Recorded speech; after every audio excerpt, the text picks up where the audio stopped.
नमस्कार। आप सुन रहे हैं न्यूज ब्लैक एंड व्हाइट, आपकी खबर आपकी बात।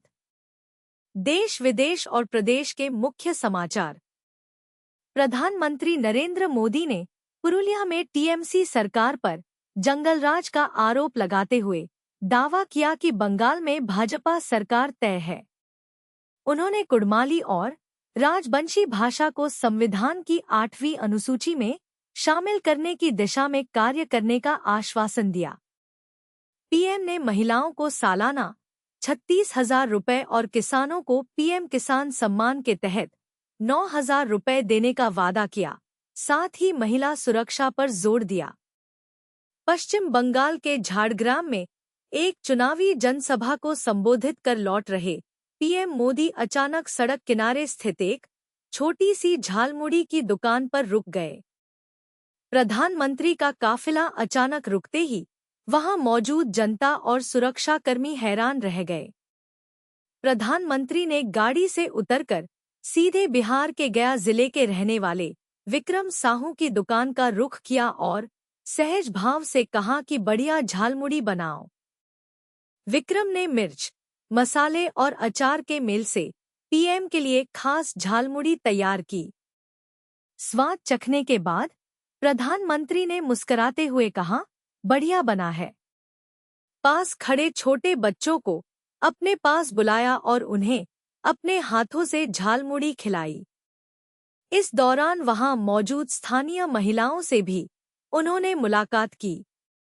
अचानक देश के प्रधानमंत्री को अपने सामने पाकर भीड़ बेकाबू होने लगी और चारों तरफ जय श्री राम और नरेंद्र मोदी जिंदाबाद के नारे गूंजने लगे। दिल्ली की मुख्यमंत्री रेखा गुप्ता ने कहा कि लोकसभा में नारी शक्ति वंदन अधिनियम संशोधन विधेयक का पारित नहीं होना निराशाजनक है। कांग्रेस नेता प्रियंका वाड्रा पर तंज कसते हुए कहा कि लड़की हूं, लड़ सकती हूं का नारा देने वाली भी लड़कियों की इस लड़ाई से पीछे हट गई। बेटियों के स्वाभिमान की हार को वह लोकतंत्र की जीत बता रही है। इससे विपक्ष का महिला विरोधी चेहरा उजागर हो गया है। उन्होंने महिला विधेयक को लेकर कांग्रेस पर तीखा प्रहार करते हुए महिला विरोधी होने और केवल गांधी परिवार की महिलाओं को प्राथमिकता देने का आरोप लगाया। सांसद प्रिया सरोज ने केंद्र सरकार के विधेयकों पर कड़ा रुख अपनाया है। उन्होंने केंद्र सरकार पर आरोप लगाया कि महिला आरक्षण सिर्फ बहाना था। केंद्र सरकार परिसीमन के बहाने संघीय ढांचे को नुकसान पहुंचाना चाहती है। इसे किसी भी सूरत में स्वीकार नहीं किया जाएगा। उन्होंने केंद्र सरकार से बिना शर्त तत्काल महिला आरक्षण लागू करने की मांग दोहराई। पंजाब में श्री गुरु ग्रंथ साहिब की बेअदबी के खिलाफ कानून लागू हो गया है। मुख्यमंत्री भगवंत मान ने इसे ऐतिहासिक कदम बताया। मुख्यमंत्री ने अपने एक्स अकाउंट पर लिखा, अब यह बिल कानून बन गया है। मैं वाहेगुरु का बहुत शुक्रगुजार हूं कि उन्होंने इस विनम्र सेवक को ऐसी सेवा का आशीर्वाद दिया है। पूरी संगत का दिल से शुक्रिया। कैबिनेट मंत्री हरजोत बैंस ने इस विकास को सभी के लिए बहुत शुभ और ऐतिहासिक पल बताया। कैबिनेट मंत्री बलजीत कौर ने कहा, यह एक यादगार और ऐतिहासिक दिन है। यह कानून उन लोगों के खिलाफ एक मजबूत रोकथाम का काम करेगा जो समाज में फूट डालने के इरादे से बेअदबी की घटनाएं करते हैं। मंत्रियों ने कहा कि इस कानून से दोषियों पर सख्त रोक लगेगी। उत्तराखंड की धर्मनगरी हरिद्वार में अक्षय तृतीया पर गंगा तटों पर श्रद्धालुओं की भीड़ उमड़ पड़ी। ब्रह्ममुहूर्त से ही भक्तों ने गंगा स्नान कर पूजा अर्चना की और दान पुण्य किया। मुख्यमंत्री पुष्कर सिंह धामी ने विपक्ष पर नारी शक्ति वंदन संशोधन विधेयक का विरोध करके महिलाओं के अधिकारों का हनन करने का आरोप लगाया। बिहार के मुख्यमंत्री सम्राट चौधरी ने रविवार को देवघर का दौरा किया। पटना से सीधे देवघर एयरपोर्ट पहुंचे, जहां उनका भव्य स्वागत हुआ। उन्होंने बाबा बैद्यनाथ मंदिर में जलाभिषेक करके षोडशोपचार विधि से पूजा अर्चना की और मंगल कामना की। नेपाल के नए नियम के तहत भारतीय बाजार से 100 रुपये से अधिक की खरीद पर कस्टम शुल्क लगने से सीमावर्ती भीमनगर बाजार में खरीदारों की संख्या में कमी आने से सन्नाटा छा गया है। अधिकतर व्यापारियों की दुकानदारी सीमावर्ती क्षेत्रों के मजदूर तबके के लोगों से ही चलती है। उन्होंने कहा कि भारत और नेपाल के बीच वर्षों से चला आ रहा पारस्परिक संबंध इस नए नियम से प्रभावित हो सकता है। सीमावर्ती क्षेत्रों के लोग रोजमर्रा की जरूरतों के लिए दोनों देशों के बाजारों पर निर्भर रहते हैं और अक्सर भारत से सस्ते सामान की खरीदारी करके नेपाल ले जाते हैं। हिमाचल प्रदेश सरकार ने राज्य बाल अधिकार संरक्षण आयोग के अध्यक्ष पद पर कांग्रेस नेता अनिता ठाकुर को नियुक्त किया है। यह नियुक्ति बाल अधिकारों की सुरक्षा को सशक्त करने के उद्देश्य से की गई है। हिमाचल सरकार ने वित्तीय संकट से निपटने के लिए एक बड़ा फैसला लिया है। मुख्य सचिव सहित वरिष्ठ अधिकारियों के वेतन का 30% और अन्य अधिकारियों का 20% अस्थायी रूप से स्थगित किया जाएगा। यह वेतन कटौती नहीं, बल्कि अस्थायी रोक है। सरकार ने बोर्ड, निगम, पीएसयू, विश्वविद्यालय और अनुदान लेने वाली संस्थाओं को भी इस फैसले को अपनाने के निर्देश दिए हैं। सरकार ने साफ किया है कि यह कदम अस्थायी है और राज्य की आर्थिक स्थिति सुधारने के लिए सामूहिक प्रयास का हिस्सा है। जनपद मुजफ्फरनगर में शुक्रवार देर रात नई मंडी कोतवाली क्षेत्र निवासी एक निजी बैंक की कर्मचारी युवती अपनी मां के साथ रेलवे रोड पर खाना खाने के बाद घूमने निकली थी। वापस आकर मां बेटी घर के बाहर खड़ी थी। इस दौरान स्कूटी से 2 युवक वहां से गुजर रहे थे।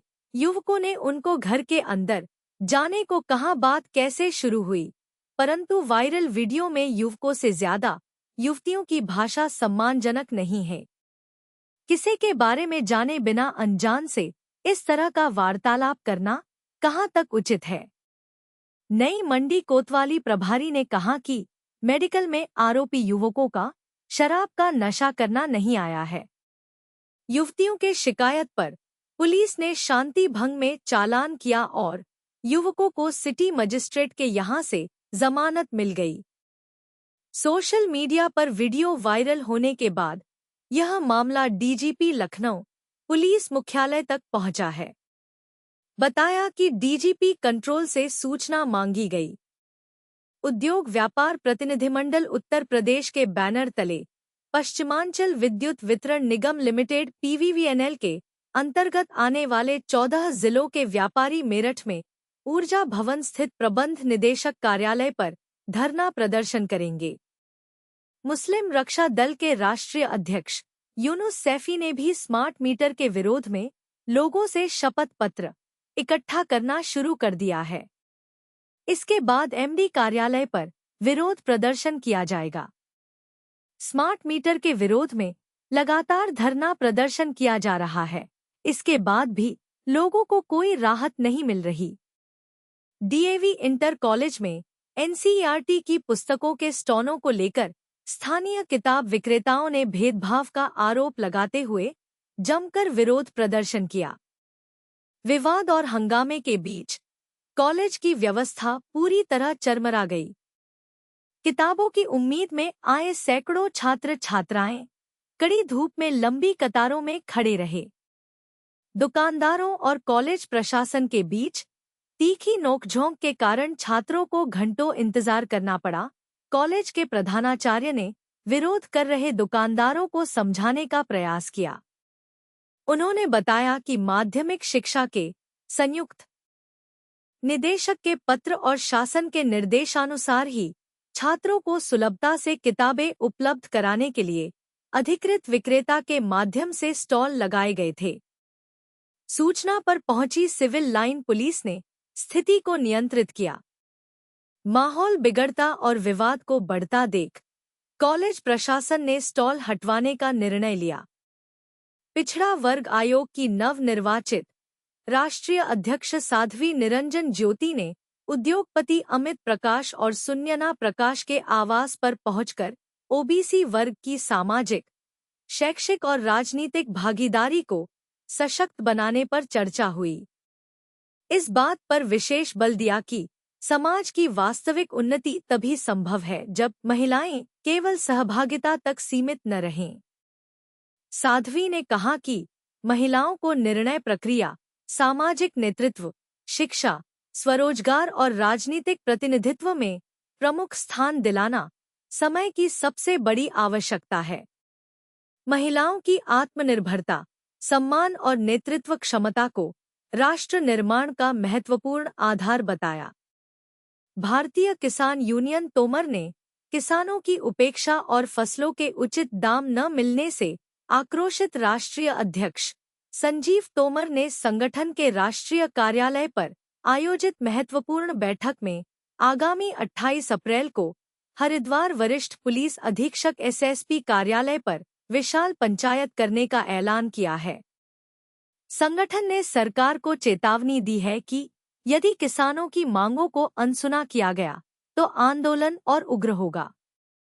बैठक में मेरठ जिलाध्यक्ष इंतजार प्रधान, युवा जिलाध्यक्ष अभिषेक चौधरी, अब्बास, अमरपाल सिंह, सहबर रिजवी, तनवीर आलम, गोल्डी प्रधान, शबी भाई, अब्बास सैफी, अभिषेक और एसपी सिंह सहित सैकड़ों कार्यकर्ता उपस्थित रहे।